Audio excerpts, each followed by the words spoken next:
السلام عليكم ورحمة الله وبركاته. اللهم صل وسلم على سيدنا محمد وعلى آله وصحبه أجمعين. ازيكم يا حبايب قلبي؟ عاملين ايه؟ والله وحشتوني، ورجعت لكم بفيديو جديد ان شاء الله بإذن الله، خفيف وطيب على قلبكم ان شاء الله بإذن الله. معانا صينية الجلاش الجميلة دي مقرمشة المورقة الجميلة، وطعمها وريحتها حكاية والله. يلا يا حبايب قلبي نشوف الفيديو.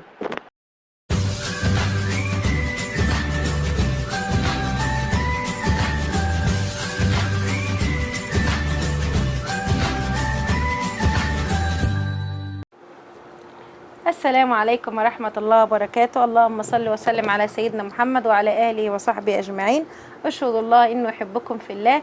النهاردة يا حبايب قلبي قلنا نعمل حاجة حلوة بقى بسيطة جدا.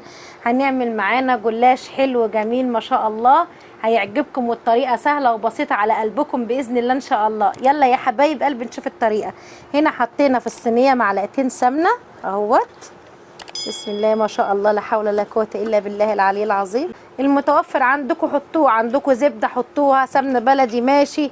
أنا اللي حاطة هنا دي سمنة عادية خالص. في الحر اللي احنا فيه دوت، لا هنعمل بقى آيس كريم ولا هنعمل حاجة، وحاجة حلوة وسهلة وبسيطة على قلبكم كده إن شاء الله. هي لفة الجلاش،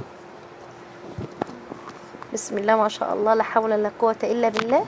أهو بصوا يا حبايب قلبي اهو، بسم الله ما شاء الله اهو. طبعا لو عندكم صينيه اكبر من كده ماشي، بس هي دي طبعا الصينيه المتوفره عندي اهو، بسم الله ما شاء الله اهوت، بسم الله ما شاء الله، لا حول ولا قوه الا بالله. حاجه حلوه وسهله وجميله. هندهن كده بين الورقتين وورقتين شويه من السمنه كده، حاجه بسيطه خالص ندهن بيها كده يا حبايب قلبي، بسم الله ما شاء الله. هكمل بقى الكميه يا حبايب قلبي وارجع لكم تاني ان شاء الله. كده يا حبايب قلبي اهوت معانا شويه سوداني وشويه جوز الهند. طبعا السوداني زي ما حضراتكم شايفين كده صحيح زي ما هو، هنكسره مع بعض كده باي كوبايه عندنا. طبعا بصوا هنكسره هننعمه خالص كده، عشان لما نيجي نحطه على الجلاش طبعا ما يبقاش ايه يعني الحبايه زي ما هي، لازم نكسره ونخليه ناعم كده. بسم الله ما شاء الله، وحاجه حلوه جميله كده في الصيف اللي هو الحر قوي ده. بسم الله ما شاء الله ما شاء الله، اللهم بارك يا رب، لا حول ولا قوه الا بالله. هنقلب كل الكلام الجميل ده مع بعضه كده، وهنقوم نازلين عليه بالجلاش. اللهم بارك يا رب، بسم الله ما شاء الله، بسم الله ما شاء الله، لا حول ولا قوه الا بالله العلي العظيم. خلي بالكم يا جماعه من شرب الميه، يعني بالنهار لازم شرب الميه كتير جدا، عشان طبعا احنا في الجو الحر الشديد دوت سوائل جدا بنفقدها في جسمنا، فلازم ان احنا نشرب ميه كتير جدا. يعني لازم على قد ما تقدروا لو كل ساعه كوبايه ميه، يعني افتكروا نفسكم كده بكل ساعه كوبايه ميه. يا رب ان شاء الله يا رب، ربنا يهون علينا الحر ده لحسن الواحد خلاص والله تعب.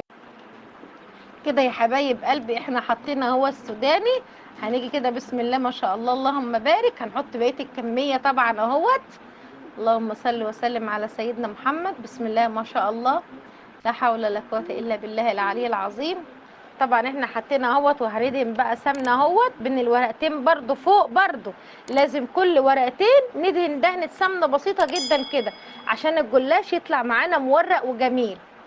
بسم الله ما شاء الله، لا حول ولا قوه الا بالله العلي العظيم. اللهم صل وسلم على سيدنا محمد، بسم الله ما شاء الله. طبعا يا حبايب قلبي طبعا السمنه اهوت لازم نحطها اهيت، ودينا حاطين. هنيجي بقى على اهم شيء، طبعا التوريقه الاخيره ديت احنا مش هنحط سمنه ولا نحط اي حاجه، وهنقطع الجلاش كده من فوق من غير ما نحط سمنه ولا اي حاجه، عشان ايدينا تعرف تمشي كده بالسكينه وهي ماشيه. لو حطينا السمنه طبعا السكينه مش هتساعدنا ان احنا نقطعها. اهم شيء لازم تقطعيها كده وهي لسه ما حطيتش عليها حاجه.